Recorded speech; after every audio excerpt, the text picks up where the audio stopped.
and sisters in family medicine. We'll have coffee at 11 o'clock, so I don't have so many minutes. Don't worry, we have enough time for your research. It takes more than half an hour. Shorter. It's a great honor to be invited to this conference and workshop.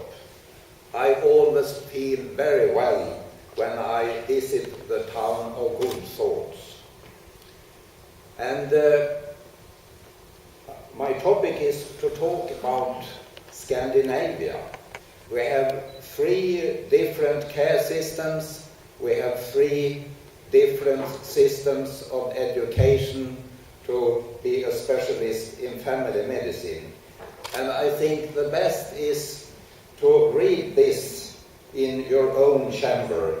I have asked the secretary to make copies of it.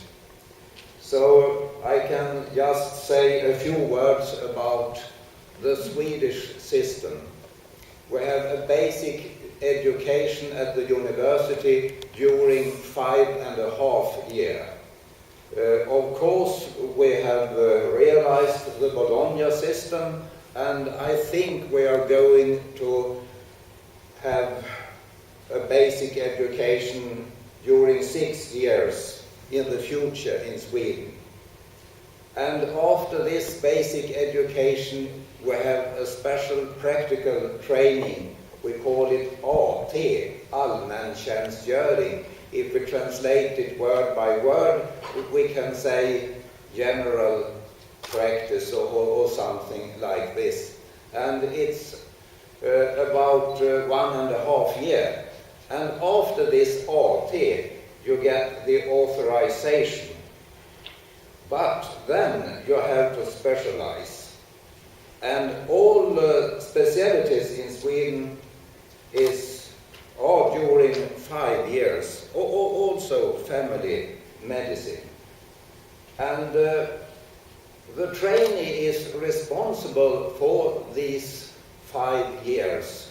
So you can choose what is interesting, what is of value for you as an individual.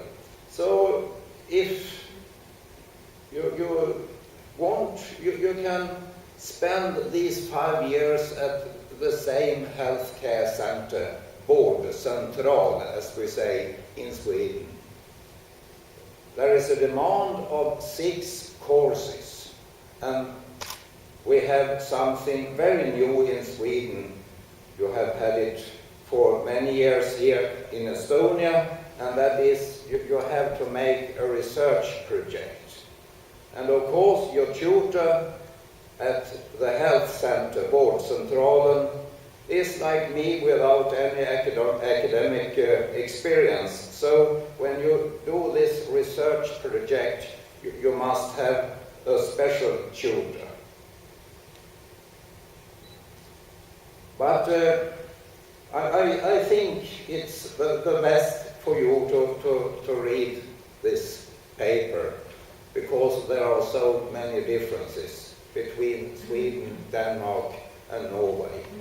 And there is no problem to be a specialist in Sweden, because we have a troublesome lack of specialists in family medicine. So if you want to be such a specialist, the county says, of course, you are very welcome, we will help you. It's the counties that are responsible in Sweden. And we are going into a new organization. We put together different counties to regions. And today we have 2 regions, Region Skåne and the region around Gothenburg, West Gothenland. But we are going to organize into these big regions all over the country. So in 2019, Skåne, Blekinge, where I live, and most of Småland will make such a big region to have resources for the highly specialized care. In Swedish family medicine, we are very dependent on doctors from other countries. And my own board central in Sölvesborg in Blekinge is quite dependent of Danish rent doctors. I think I stop there so we can have our coffee. Thank you very much. We have enough time for a coffee break. The coffee is waiting for us, but don't worry, we have time for questions and for discussion. We are very flexible here. So, and I would like to ask to continue maybe some explanation of who is paying for residency training and what is the role of the universities in Sweden? The universities have a very little role about the education to specialists. It's Socialstyrelsen that is responsible for all medical work in Sweden. And Socialstyrelsen has made a thick book about the new specialist education from the 1st of July 2008. So there you can read in detail what to do to be a specialist in family medicine, for instance. And the counties pay. And when you are a trainee, you can, your salary is between, I think, 3,000 and 4,000 euros every month.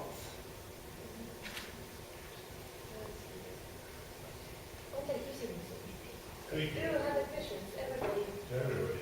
Everybody. Yeah, you can have questions first to all, but it's allowed to ask questions from everybody. Yeah.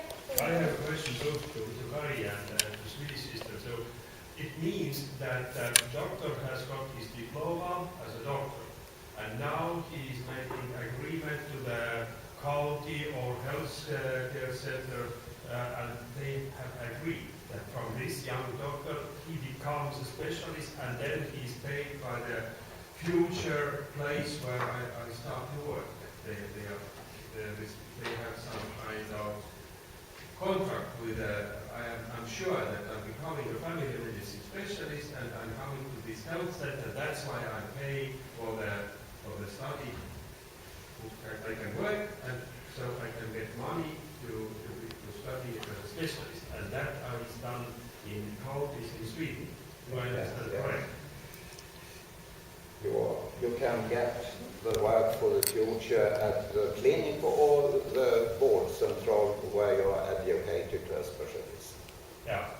But what is my connection to the county who is deciding that I can become a specialist? What is my responsibility to the county? They are paying for my study period. Do I need to go back work in this country? No, you can go abroad, you can go to Norway and you will earn a lot of money.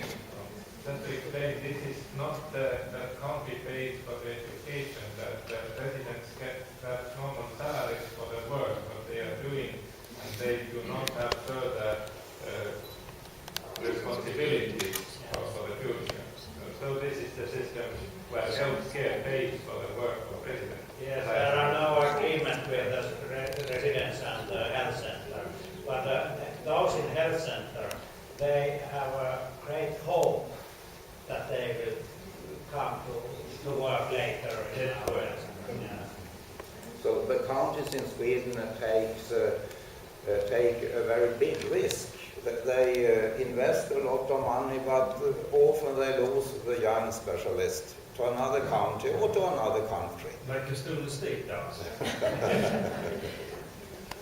I ask, from you, you said that the residency trainees are free to choose the place where they spend maybe all the 5 years in one healthcare center. Does it mean that there is no hospital training in family medicine, in family medicine residency?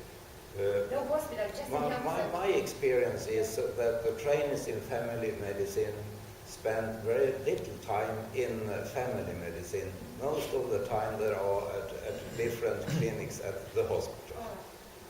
They like more to be at the hospital. Yes, yes, yes. Yeah. I would like to ask, is the number of doctors regulated in Sweden?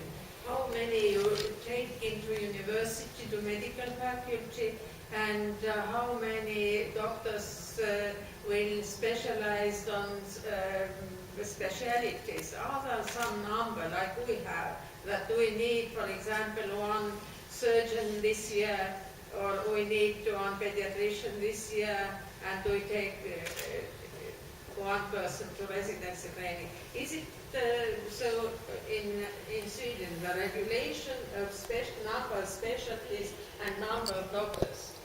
No, the countries are responsible, and there is a discussion between the young medical and the country.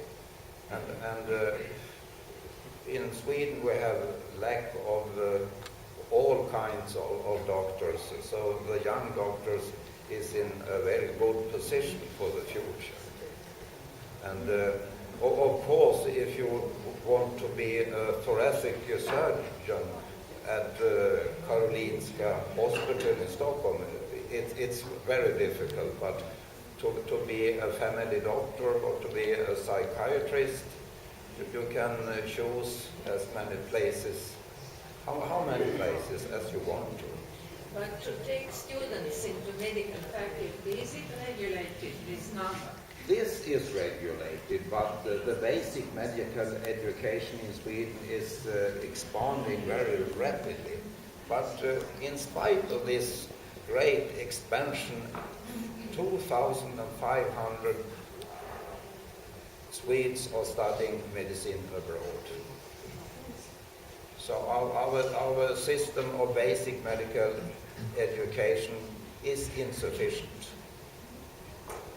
Nii, kui teil on küsimus, meil on aega. Me täiesti vabalt on aega nii-öelda kasutada selleks, milleks huvi parajasti on, et küsige. Can I ask, sorry, it was to ask maybe the beginning of the talk, you said that this 2 years is among these 2 years, is 9 months, which is common for every specialty, yes? Yeah. What is that here?